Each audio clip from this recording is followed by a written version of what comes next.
Alhamdulillahi wassalatu wassalamu ala rasulillah. Ashhadu an la ilaha illallah wa ashhadu anna muhammadan abduhu wa rasuluhu wa ba'du.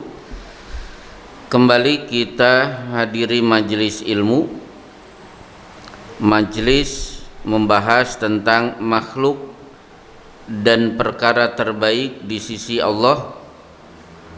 Di bulan kemarin kita sudah bahas perkampungan Ansor terbaik. Yang terbaik itu adalah perkampungan Banu Najjar. Kenapa? Karena disitulah lokasi Masjid Nabawi berdiri. Tanah dimiliki oleh kakak adik anak yatim Sahal dan Suhail. Dia serahkan gratis, akhirnya berdiri Masjid Nabawi. Berarti bapak-bapak, kalau bapak-bapak sedang berada di kota Madinah, berada di Masjid Nabawi, bapak sedang berada di perkampungan Banu Najjar. Nah, sekarang kita akan membahas masih halaman 20 tabi'in terbaik.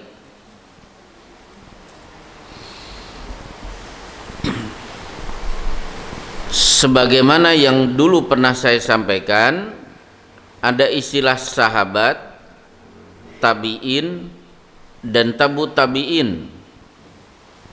Disebut sahabat kalau dia pernah melihat Rasulullah, beriman kepada Rasulullah, dan mati dalam keadaan beriman.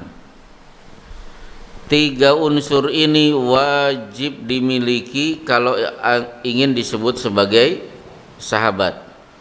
Bertemu dengan Rasulullah tidak beriman kepada beliau, oh tidak bisa. Seperti Abu Lahab, rumahnya bertetangga dengan Rasulullah.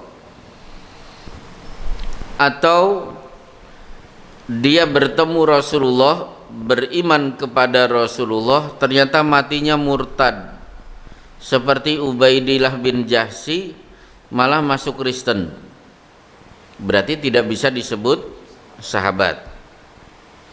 Ada seorang sahabat namanya Mu'ad bin Jabal, diutus ngisi pengajian berdakwah di negeri Yaman. Ada penduduk Yaman namanya Abu Muslim Al-Khawlani. Begitu bersahadat, loncat ke kuda, dia pacu kuda dari dari Yaman menuju Madinah, ingin bertemu dengan Rasulullah. Ternyata sesampai di kota Madinah, baru saja Rasulullah dikubur. Maka Abu Muslim Al-Khawlani tidak disebut sahabat, tapi tabi'in. Dia beriman kepada Rasulullah, nyaris ketemu Rasulullah, cuma karena Rasulullah sudah wafat, baru saja dikubur. Abu Muslim Al-Khawlani masuk kelompok tabi'in, termasuk Raja Najasyi, masuk Islam, meninggal lebih dulu daripada Rasulullah. Beliau sholatkan dari kota Mekah secara goib, maka Raja Najasyi tidak bisa disebut sahabat. Nah, muncul problem kalau ada Habib ngaku ketemu Rasulullah, kapanpun saya mau, saya bisa ketemu Rasulullah. Bahkan di YouTube ada ustadz saya ngobrol ketemu dengan Rasulullah di mobil. Siapa dia? Nggak usah saya kasih tahu. Lihat aja di YouTube, ustadz yang ngaku ketemu Rasulullah di mobilnya. Apa ustadz itu berhak disebut ustadz radhiyallahu anhu? Baik, sekarang berarti Bapak tahu siapa tabi'in. Tabi'in adalah orang yang belum sempat bertemu dengan Rasulullah, tapi bertemu dengan orang yang pernah bertemu dengan Rasulullah Shallallahu Alaihi Wasallam. Boleh jadi sempat salam-salaman dengan Abu Bakar, boleh jadi dia pernah makan bareng dengan Umar bin Khattab, Mungkin dia pernah sholat di belakang Utsman bin Affan. Nah, orang-orang seperti ini mereka masuk kelompok tabi'in. Sekarang pertanyaannya, dari semua tabi'in siapa yang terbaik? Ada dua informasi. Informasi dari para ulama, tabi'in terbaik adalah Sa'id ibnul Musayyab, ulama besar di kota Madinah. Kuncinya ilmu Islam ada di Sa'id ibnul Musayyab. Maka Imam Hambali terang-terangan mengatakan sebaik-baik tabi'in adalah Sa'id ibnul Musayyab. Itu informasi dari ulama. Tapi kalau informasi dari Rasulullah, hadisnya ada di Sahih Muslim dan Musnad Imam Ahmad. Kita lihat di halaman 20, tabi'in terbaik. Kelihatannya yang membawa buku berapa orang? Ada yang di luar. 1, 2. Pak Willy kalau tidak salah tadi bawa bukunya. Mana Pak Willy? Alhamdulillah. Iya. Iya. Ini umat Rasulullah teladan begini, masya Allah. Kita doakan semoga beliau menjadi tetangganya Rasulullah Sallallahu Alaihi Wasallam. Termasuk yang di ruangan ini. Termasuk yang di luar, karena saya sebut ruangan kan termasuk yang di luar. Baik. An Umar ibn al-Khattab radhiyallahu anhu qala inni sami'tu Rasulullah sallallahu alaihi wasallam yaqul inna khairat tabi'ina rajulun yuqalu lahu Uwaisun wa lahu walidatun wa kana bihi bayadun famuruhu falyastaghfir lakum. Dari Umar bin Khattab radhiyallahu anhu berkata, sesungguhnya aku mendengar Rasulullah sallallahu alaihi wasallam bersabda, sesungguhnya sebaik-baik tabi'in adalah seorang laki-laki yang disebut Uwais. Dia memiliki ibu dan pada kulitnya ada warna putih. Temuilah dia dan mohonlah dia agar memohonkan ampun untuk kalian. Uwais ini berasal dari desa Qoren. Desa Qoren ada di Yaman, maka sering disebut Uwais al-Qarni. Tidak menutup kemungkinan bapak-bapak juga bisa menisbatkan diri bapak-bapak kepada nama daerah. Contoh, kita punya ulama pengajar di Masjidil Haram bernama Imam An-Nawawi Al-Bantani. Kita juga bangga putra bangsa Indonesia menjadi pengajar juga di Masjidil Haram, namanya Syekh Al-Khatib Al-Minangkabawi, karena berasal dari Padang. Pak Willy aslinya mana Pak Willy? Manadowi. Nggak enak didengar Manadowi. Baik. Jadi Uwais al-Qarni karena berasal dari desa Qoren, sebagaimana Imam Nasai berasal dari desa Nasa, Imam At-Tirmidzi berasal dari desa Tirmid, Imam Baihaqi berasal dari desa Baihaq, Imam Bukhari berasal dari desa Bukhara. Itu semua nama-nama daerah, termasuk Imam At-Tabari. Baik.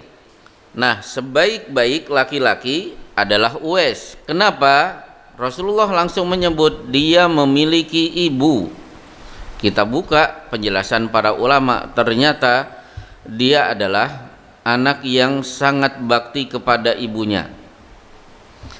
Ketika ibunya sudah sepuh, sudah tidak bisa duduk di atas onta dan kuda, minta kepada anaknya, gendong aku dari Yaman ke Mekah untuk menunaikan ibadah haji. Akhirnya disanggupi keinginan ibu. Setelah itu Uwais latihan gendong ibunya dengan cara membeli seekor kambing yang masih kecil. Dia gendong, dia naik ke bukit, turut turun bukit, naik bukit, turun bukit tiap hari. Itu berlangsung sampai setahun 2 tahun. Dan ketika kambing kalau usia 2 tahun kan gede Pak, ternyata kuat. Karena dia gendong tiap hari dari kambing ini masih kecil. Jadi Pak Willy kalau pengen bisa gendong sapi, beli sapi bayi, gendong dari Tambun sana ke Bani Saleh. Kuat tidak? Kalau kuat insya Allah tiap hari dilakukan seperti Uwais Al-Qarni, bisa gendong sapi dalam ukuran yang besar. Akhirnya digendonglah ibu itu berjalan dari Yaman, desa Qoran. Begitu tiba di Mekah, Mekah dari kejauhan sudah terlihat. Akhirnya ibunya meninggal dunia. Inilah baktinya seorang Uwais Al-Qarni kepada ibu. Maka belok sedikit tentang birrul walidain. Perlu Bapak ketahui bahwa orang tua itu punya kedudukan mulia di hadapan anak. Saking hebatnya orang tua, satu, orang tua tidak boleh dituntut hukuman mati kalau dia membunuh anaknya. La yuqadu al-walidu biwaladihi. Tidak boleh dieksekusi mati seorang tua yang membunuh anaknya. Seperti kasus kemarin, ada bapak-bapak membunuh 4 anak. Silahkan dihukum tapi tidak boleh eksekusi mati. Penjara boleh. Itu satu. Yang kedua, saking agungnya orang tua, maka orang tua tidak dikenakan hukuman potong tangan kalau mencuri harta milik anaknya. Karena Rasulullah SAW di Sunan Ibnu Majah, anta wa maluka li abika, kamu dan hartamu milik orang tuamu. Kamu dan hartamu milik orang tuamu. Kita buka tafsir, penjelasan para ulama, apa yang dimaksud dengan kalimat ini. Yang pertama, orang tua tidak boleh dipotong tangannya karena mencuri harta anaknya, karena anaknya dan harta yang dia miliki hakikatnya milik orang tua. Dua, orang tua tidak boleh ditagih hutang oleh anaknya. Jangan coba-coba menagih hutang bapak dan ibu, karena kamu dan hartamu milik orang tuamu. Taruhlah saya punya bapak, baru saja dapat bonus 3 miliar dari perusahaan. Padahal 5 bulan yang lalu bapak pinjam ke saya 20 juta. Akhirnya saya datanglah ke rumah bapak. Pak, kalau tidak salah bapak dapat bonus gede. Kata bapak, alhamdulillah binikmatihi tatimus sholihat. Bapak baru saja dapat rezeki tidak disangka-sangka. Berapa Pak? 3 miliar kata bapak. Kira-kira 3 miliar buat apa? Bapak mau umroh plus yang harga 50 juta 9 hari. Kira-kira masih sisa tidak? Masih. Buat apa? Bapak mau piknik, pergi ke Mesir lihat jasad Fir'aun, mau piknik ke Turki untuk melihat peninggalan Rasulullah SAW di Museum Topkapi. Kira-kira masih sisa tidak? Masih. Buat apa Pak? Bapak mau membeli Toyota Land Cruiser. Masih sisa tidak Pak? Ternyata bapaknya tidak nyambung. Tidak boleh anak. Kira-kira bisa tidak 20 juta dilunasi hari ini? Haram hukumnya, nggak boleh. Maka sampai mati kalau orang tua tidak melunasi hutang-hutangnya kepada anaknya, orang tua tidak terkena pasal nafsul mu'min mu'allaqatun bidainihi hatta yuqda anhu. Roh orang beriman masih tergantung dengan hutangnya sampai dia lunasi hutang-hutangnya. Orang tua akan terbebas kalau pinjam duitnya kepada anak. Tafsir ketiga, orang tua kalau datang ke rumah anak mau mengambil makanan itu tidak perlu izin, tidak perlu permisi. Tapi kalau saya mudik datang ke rumah orang tua mau bikin mie rebus, izin dulu. Sebaliknya kalau orang tua bikin mie rebus, telurnya 5, begitu kenyang sisa 1 kerdus dimasukkan ke mobil, pulanglah bapak saya. Boleh tidak? Boleh. Anak marah, jangan.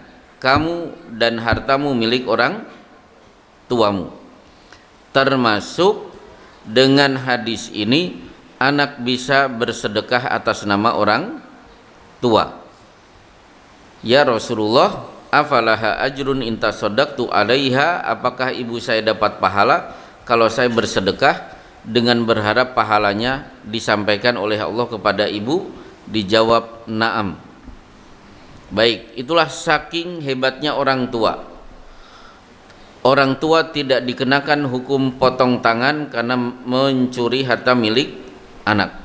3, saking hebatnya orang tua, maka orang tua berhak melakukan manan kepada anaknya. Manan itu mengungkit-ngungkit pemberian, menyebut-nyebut pemberian. Kalau saya dengan tetangga tidak boleh. Misalnya, saya punya tetangga, melihat ada anak miskin, sekolah tidak punya sepatu, dibelikanlah si anak miskin ini sepatu. Akhirnya sepatu dipakai. Begitu dipakai, bareng jalan dengan teman-temannya, ibu itu lewat, adek itu sepatu yang beliin ibu ya. Itu kira-kira yang nerima sepatu seneng atau seneng, Pak? Yang nerima sepatu seneng atau seneng? Senep. Bukan seneng, malu. Mungkin hatinya sakit. Maka la tubtilu shadaqatikum bil manni wal adha. Manan, nyebut-nyebut. Orang seperti ini pahalanya ibarat famathaluhu kamathali safwanin alaihi turabun fa asabahu wabilun fatarakahu solda. Ibarat batu letakkan di atasnya tanah, hujan deras turun, begitu hujan selesai tidak tersisa pun tanah yang ada di atas batu itu. Tapi ada 2 kelompok yang boleh melakukan manan. 1, Allah Subhanahu wa ta'ala boleh, tidak terhitung bertebaran ayat Allah mengungkit-ungkit pemberian kepada hambanya. Alam naj'al lahu ainain, bukankah kami sudah memberikan kepada kalian 2 mata, walisanan wasyafatain, lisan dan 2 bibir. Berarti Allah sedang mengungkit-ungkit. Bahkan di surat Ar-Rahman, fabi ayyi ala'i rabbikuma tukadziban, berkali-kali nikmat mana yang kalian masih dustakan. Yang kedua yang boleh melakukan manan adalah orang tua. Silahkan. Misalnya di Bulughul Maram, di bab hadonah, seorang wanita menyebut inna batni lahu wi'aan, ya Rasulullah, perut ini tempat anak ini mengandung. Wa fahdi lahu wito'an, pahaku ini tempat dia berpangkuan. Wa thadilahu siko'an, putingku tempat dia nyusu. Berarti ibu sedang ngungkit-ngungkit apa yang sudah dia berikan kepada anak. Bahkan saya masih ingat bapak saya dulu sering membawakan lagu-lagu. Sengaja bapak saya menyanyikan lagu-lagu itu di depan kita anak-anaknya. Salah satu lagu yang sering dibawakan bapak saya, maaf yang dari luar negeri ada? Pak Endang nggak ada. Bapak saya sering menyanyikan lagu barudak tileleti kudu mikir. Lanjutannya apa, Pak? Nah itu luar negeri juga tetangga saya. maneh teh kakurangan ti koloti bareng lahir nepikeun ka ayeuna pisan. Kalian itu punya hutang budi kepada orang tua sampai sekarang. Itu berarti bapak saya sedang mengajari kalian berhutang budi kepada orang tua. Boleh tidak? Boleh. Baik, saking agungnya orang tua sampai-sampai anak dilarang mati syahid demi birrul walidain karena ada seorang sahabat yang akan berangkat berjihad. Ternyata kata Rasulullah, fafihima fajahid, urusi orang tuamu itu juga sudah mendapatkan pahala jihad. Saking agungnya orang tua sampai-sampai Jurej celaka gara-gara dia mempertahankan sholat duhanya, tidak mau menjawab panggilan ibunya. Dia sedang sholat, ya Jurej. Ketika dipanggil, Jurej nyeletuk dalam hatinya, Allahumma ummi wa sholati, ya Allah ini sholat atau panggilan ibu yang aku dahulukan. Fama dofi sholatihi, ternyata dia lebih memilih sholat. Ibunya marah, mengangkat kedua tangan, Allahumma la tumitu hatta yura fi wujuhil mumisat, ya Allah jangan matikan anakku kecuali setelah berurusan dengan pelacur. Wanita pelacur merayu Jurej, tidak mempan, dia rayu pengembala kambing, sukses sampai hamil, anak lahir. Kemudian si pelacur mengumumkan, bayi ini lahir atas hubunganku dengan Jurej. Masyarakat datang, Jurej dipukuli babak belur, rumahnya diratakan dengan tanah. Ini menunjukkan apa? Doa orang tua mustajab. Itulah birrul walidain. Baik, inilah yang dilakukan oleh Uwais Al-Qarni. Birrul walidain, dia gendong ibunya sampai kota Mekah untuk menunaikan ibadah haji. Nah sekarang bagi bapak-bapak yang sudah bakti kepada orang tua, maka saya sampaikan, tetap kebaikan orang tua tidak mungkin tersaingi, karena Rasulullah SAW bersabda, la yajzi waladun walidahu hatta yajidahu mamlukan fayu'tikahu. Tidak mungkin anak bisa menyaingi kebaikan orang tua kecuali orang tua dia dapati sedang tertawan, dia datang, dia bebaskan orang tuanya, baru anak bisa setara dengan orang tuanya. Nah ngomong-ngomong bakti kepada orang tua, ini ada satu keluhan dari seorang ibu-ibu di sebuah majelis taklim. Ibu-ibu ini mengurusi ibunya yang sudah sepuh, makan disuapi, mandi dimandikan. Sementara dia punya kakak laki-laki yang merantau, sukses, kaya raya, tidak pernah membantu ibunya, tidak pernah ngirim duit, jarang juga mudik. Sampai akhirnya begitu orang tua meninggal dunia, si kakak yang laki-laki jauh-jauh datang. Selesai penguburan, sini warisku, aku sebagai anak laki-laki 2:1. Nah ibu-ibu ini akhirnya mengeluh, bertanya kepada saya kan mengurusi ibu saya, makan saya suapi, mandi saya mandikan, yang membiayai ibu saya ya saya sendiri, kakak saya tidak pernah ikut andil. Mosok harta waris 2 untuk kakak saya karena dia laki-laki, saya sebagai perempuan cuma dapat 1. Akhirnya saya jawab, 1, bakti orang tua kepada anak tidak bisa menganulir hukum waris, tetap 2:1. Baru setengah jam, 10 menit lagi Pak. Jadi tidak bisa bakti anak kepada orang tua menganulir hukum waris. Sabar ibu, ibu dapat satu, kakaknya yang laki-laki yang bedegong tidak mau ngurusi orang tua tetap dapat dua karena dia laki-laki.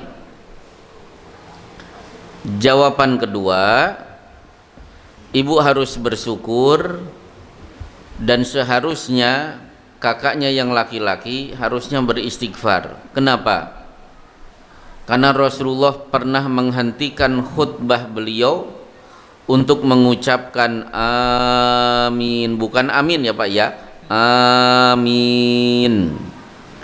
Karena Jibril berdoa, ragima anfu rajulin wajada abawaihi falam yudkhilahu al jannah. Aku doakan celaka wahai Muhammad, orang yang diberi kesempatan bertemu orang tua saat sudah sepuh, kok dia tidak bakti, akhirnya anak pun tidak akan masuk surga. Sementara ibu, betul ibu tidak kaya, tapi ibu diberi rezeki oleh Allah bisa mengurusi orang tua sampai akhirnya meninggal dunia. Ibu nanti akan menghadap Allah membawa pahala birrul walidain. Baik. Nah, kemudian kita lanjutkan hadisnya. Berarti Uwais Al-Qarni anak yang bakti. Kalimat berikutnya, temuilah dia wahai Umar dan mohonlah dia agar memohonkan ampunan untuk kalian. Umar, aku berwasiat cari temui orang yang namanya Uwais. Maka setiap ada penduduk Yaman datang ke Masjid Nabawi, Umar selalu bertanya, ada Uwais atau tidak? Jawabannya selalu enggak ada. Tapi seluruh penduduk Yaman kenal siapa itu Uwais. Sampai akhirnya hari-hari yang dinantikan dikabulkan oleh Allah. Betul-betul Uwais datang ke kota Madinah. Ditanya, ada Uwais? Ada. Siapa? Saya. Tolong buka bajumu, karena Umar ingin melihat punggungnya, ternyata ada warna putih sesuai dengan hadis ini. Akhirnya Umar memastikan ini betul-betul Uwais Al-Qarni yang disebut-sebut oleh Rasulullah. Akhirnya Umar minta kepada Uwais, tolong istighfarkan saya. Nah, sekarang kenapa tidak minta didoakan, Uwais tolong doakan semoga lancar rezeki, tapi minta didoakan semoga diistighfarkan oleh Uwais Al-Qarni. Perlu Bapak ketahui, istighfar itu bacaan spesial. Istighfar itu bacaan spesial, dahsyat luar biasa. Satu, banyak ibadah yang kalau Bapak tunaikan, ibadah itu menghapus dosa, ternyata ibadah itu diminta diakhiri dengan istighfar. Ketika ibadah itu selesai, sambut dengan bacaan istighfar. Contohnya apa? Salat 5 waktu. Salat 5 waktu jelas-jelas menghapus dosa. Di Sahih Muslim Rasulullah bersabda, "Ara'aitum in iktasala ahadukum fin nahri bi babi ahadikum hal baqiya min daronihi min syai'?" Pendapat kalian bagaimana kalau kalian sehari mandi 5 kali? Bersih tidak? Bersih ya Rasulullah. Demikian juga salat 5 waktu, dosa kalian bersih tidak tersisa sebagaimana bersihnya badan kalian kalau sehari mandi 5 kali. Salat menghapus dosa. Ternyata kana Rasulullah sallallahu alaihi wasallam idza sallama istaghfarallaha thalathan, adalah Rasulullah bila selesai mengucapkan salam dari salat, beliau segera beristighfar 3 kali. Contoh lagi, duduk di majelis taklim ini jelas menghapus dosa. Karena Bapak duduk, mau duduknya serius atau tidak, mau ngantuk atau tidur mendengkur, malaikat dari awal akan terus membaca tanpa henti, Allahumma gfir lahu, Allahumma arhamhu, Allahumma tub alaihi. Ya Allah, ampuni dia, rahmati dia, terima tobatnya. Padahal Bapak tidak beristighfar, tapi dimohonkan ampun oleh para malaikat. Ternyata pengajian selesai ditutup dengan subhanaka Allahumma Rabbana wa bihamdika asyhadu an la ilaha illa anta astaghfiruka. Mohon ampun. Itu satu. Termasuk keluar dari WC, apa hubungannya kenapa kita membaca gufronaka, ya Allah aku memohon ampunanmu? Kelihatannya kok nggak nyambung. Keluar WC disuruh memohon ampun kepada Allah. Emangnya salah saya apa? Maka di sini Syekh Abdullah Al-Bassam menerangkan kenapa gufronaka, keluar dari WC, mohon ampunan. Satu, karena ketika Bapak di dalam WC, Bapak sedang putus hubungan dengan Allah. Sedang di WC, adzan berkumandang, Allahu Akbar, Allahu Akbar. Kita tidak boleh menyambut Allahu Akbar, Allahu Akbar.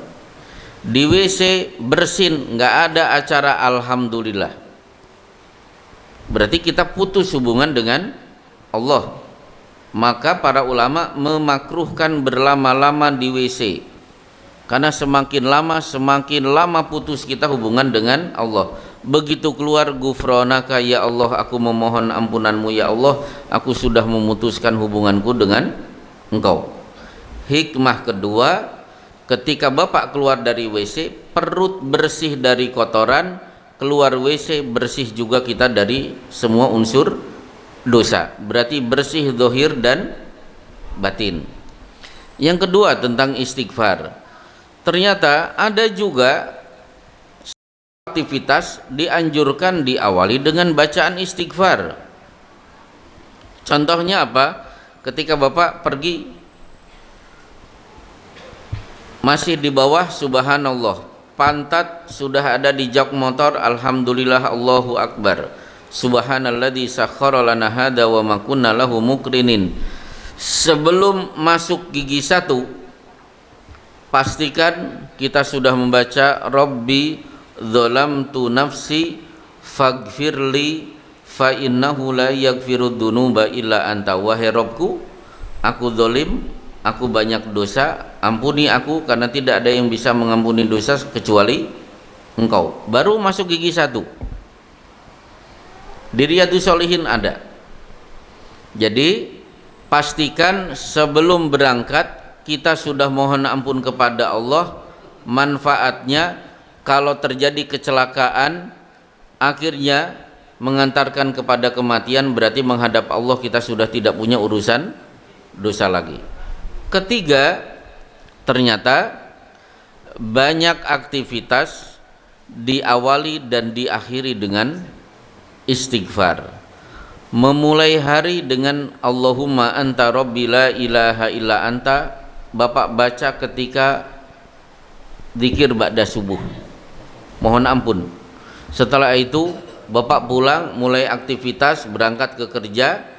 Begitu asar, zikir, salah satu zikir kembali kita membaca Allahumma anta rabbi la ilaha illa anta khalaqtani wa ana abduka wa ana ala ahdika wa wa'dika mastata'tu abu'u laka bi ni'matika alayya wa abu'u laka bi dzanbi faghfirli fa innahu la yaghfirud dzunuba illa anta. 3 menit lagi. Kemudian ternyata saking hebatnya istighfar, ternyata doa yang mendominasi buat si mayit itu istighfar. Sampai hari ini saya belum pernah mendapatkan dalil semoga husnul khotimah, belum pernah. Coba kita lihat. Ya Rasulullah, Abu Salamah meninggal, beliau ngangkat tangan, Allahumma gfir li abi salamata warfa darajatahu. Ya Allah, ampuni Abu Salamah, angkat derajatnya. Begitu kita sholatkan Allahumma gfir lahu warhamhu wa'afihi wa'fu anhu. Begitu mayat sudah dikubur, kita tinggalkan komplek pekuburan, Rasulullah berpesan, istaghfiru li akhikum fa innahul ana yus'al. Istighfarkan saudara kalian, sebentar lagi dia akan ditanya. Ketika ziarah ke komplek pekuburan, assalamualaikum ya ahlad diyar, sampai yaghfirullahu lana wa lakum. Semoga Allah mengampuni kami dan mengampuni dosa-dosa kalian. Bahkan kalau Bapak sedang kena problem, tidak usah menyebutkan problemnya, cukup perbanyak istighfar. Karena Rasulullah Shallallahu Alaihi Wasallam bersabda, man lazimal istighfar, siapa yang memperbanyak istighfar, ja'alallahu min kulli dhikin mahraja, yang sempit menjadi lapang, wa min kulli hammin faraja, yang sedih menjadi bahagia, wa razaqahu min haitsu la yahtasib, Allah berikan rezeki dari jalan yang tidak disangka-sangka. Saya dulu pengen punya mobil, tidak punya duit, istighfar tiap hari, alhamdulillah punya. Rumah saya kalau kena banjir tidak tanggung-tanggung, 1,5 meter, ya Allah saya pengen pindah. Akhirnya saya istighfar tiap hari, diperbanyak, alhamdulillah. Rumah saya sudah bergeser ke tempat yang aman. Termasuk Bapak, ya Allah saya sudah lapar pengen makan, nggak usah istighfar, sebentar lagi nanti akan dibagi. Baik, terakhir berarti Umar bin Khattab, orang yang imannya ranking kedua di bawah Abu Bakar, ternyata datang minta didoakan oleh seorang tabi'in yang kedudukannya lebih rendah. Inilah namanya tawadu, supaya orang tidak sombong mentang-mentang dijamin masuk surga. Udah sini yang kalian yang minta doa kepada aku. Enggak, Umar tetap nyari-nyari Uwais Al-Qarni untuk minta didoakan. Selesai, cukup. Ada pertanyaan seputar kajian atau di luar pembahasan? Saya persilahkan. Pak Willy, silakan. Silakan. Ada pertanyaan? Oke. 3. Assalamualaikum Waalaikumsalam warahmatullahi wabarakatuh. Saya tertarik konsep tadi, konsep membahas tentang bakti pada orang tua sampai 6 hal gitu. Iya. Yang dipertanyakan adalah satu. Saya pernah ada dengar kasus kalau jadi ada seorang anak itu punya bapak, seorang ayah, tapi ayahnya ini sampai bersumpah dengan menggunakan nama Allah bahwa kamu itu bukan anak saya. Padahal dia hidup sudah kurang lebih lama sekali dengan dia, tapi karena kebencian kepada anak kita bersumpah. Nah, pertanyaannya adalah apakah begitu menyebut nama Allah, karena saya pernah dengar dari salah satu ustaz mengatakan sumpah tertinggi itu adalah menggunakan nama Allah. Iya. Nah, itu anak kita apakah masih wajib mendoakan bapaknya? Oh, ya. Baik. Satu dulu ya. Ibrahim itu sudah diancam oleh bapaknya. La illam tantahi la arjumannaka. Kamu tidak berhenti ngoceh mengajak bapak beribadah kepada Allah, meninggalkan patung-patung, bapak betul-betul akan merajammu.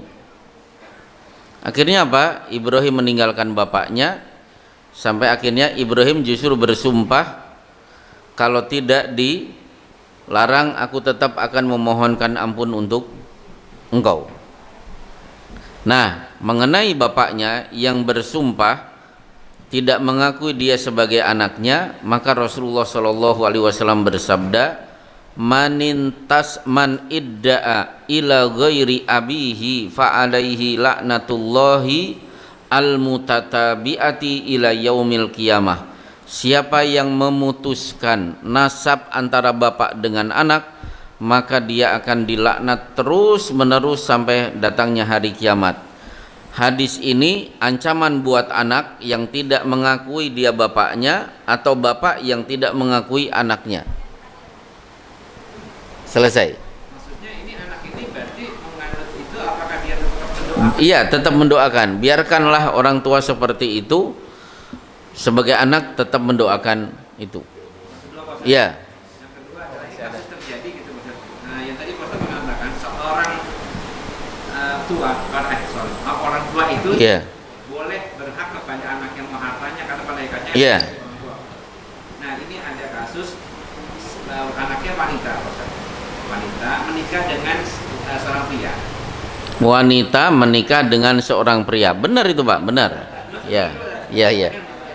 Kemudian pada saat mau menikah, si mantu ini ngomong mau bagi-bagikan undangan. Ini kisah nyata Pak Ustaz. Saya mau nanya dulu. Iya, Undangan, bapaknya si wanita itu karena dia terpuruk dalam satu perusahaannya, dia bilang, sini bagi saya 500 undangan biar nanti bisa Bapak bagi-bagikan ke teman-teman agar nanti dapat omset lumayan gitu Pak. Maksudnya apa, amplopnya gede gitu. oh gitu ya. Ternyata pada kenyataannya karena dia undangan menjadi 1.002, akhirnya kan biayanya Membengkak. Nah, tapi teman-teman bapaknya itu tidak ada yang datang Pak Ustaz.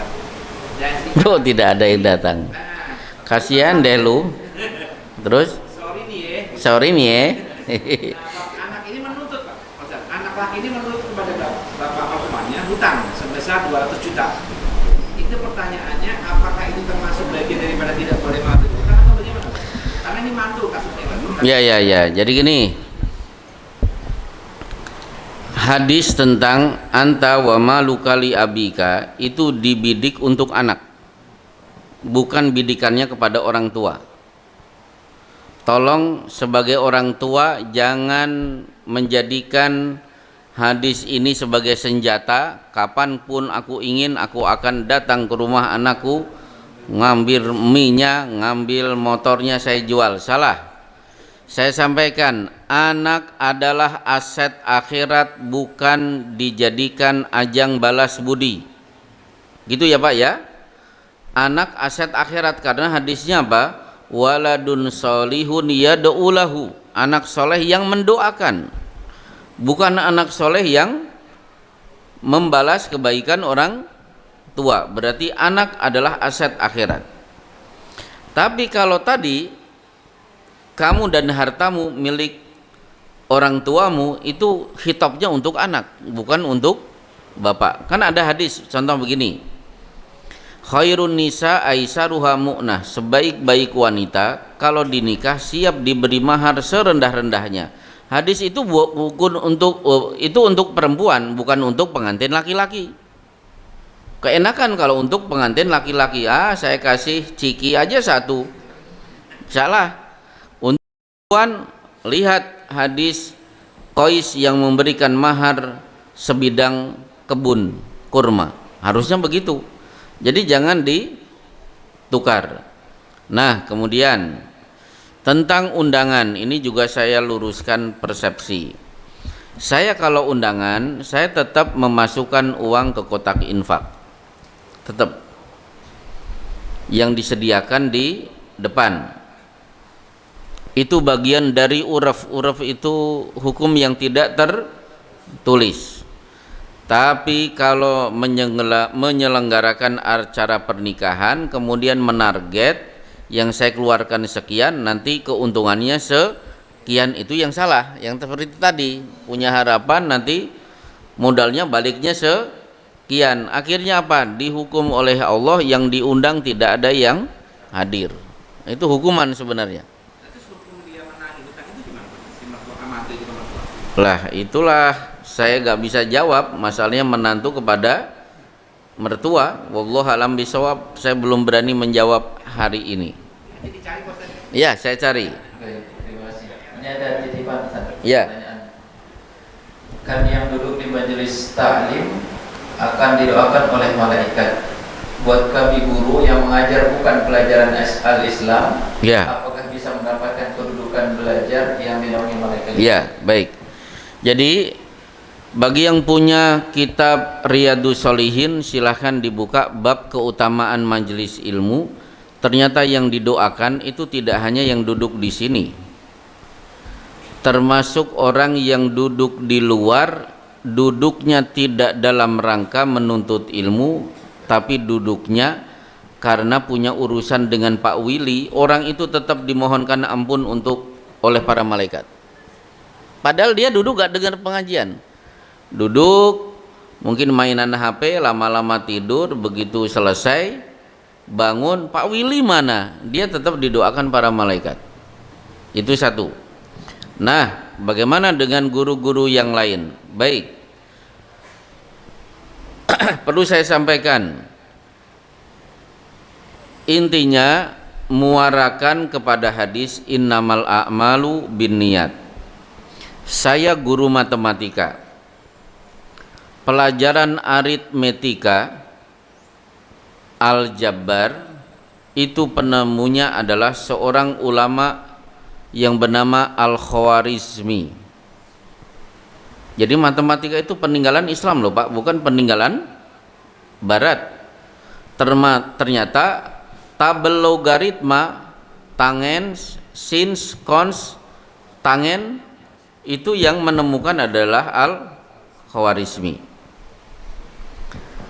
Kemudian ini pelajaran matematika saya ajarkan kepada murid-murid saya yang muslim-muslim, semoga mereka jago matematika dan mereka bisa memberikan manfaat bagi dunia ini dengan matematikanya. Maka itu termasuk ke dalam hadis, man salaka tariqan yaltamisu fihi ilman sahalallahu lahu tariqan ilal jannah, berhak untuk mendapatkan kemudahan masuk surga.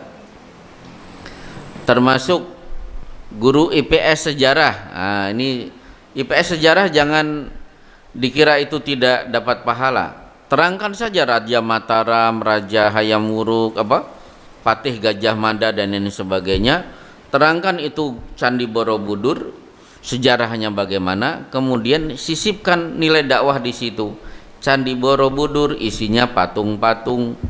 Dalam Islam patung-patung itu dilarang, tetap ada muatan dakwahnya. Caranya begitu. Termasuk sejarah perjuangan bangsa Indonesia. Bedakan antara Pangeran Diponegoro yang teriaknya Allahu Akbar dengan Budi Utomo yang murni memperjuangkan atas dasar nasionalisme.